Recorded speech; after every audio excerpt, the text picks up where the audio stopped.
never experienced that live before. It's just amazing. It's just something incredibly different and imaginative, and I'm just amazed at how the drama of the story just seems to fit so amazingly well with the music.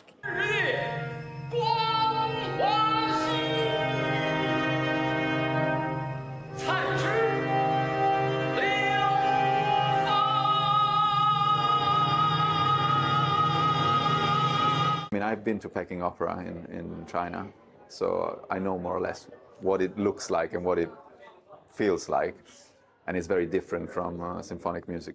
The tension that you have on stage always brings, you know, something creative, something worthwhile. 我就是期望，我们中国的巨人能够在海外被人理解，让人懂得中国有很多很多的很了不起的人物。我觉得需要让外国人理解中国人，了解中国人，了解中国的巨人精神。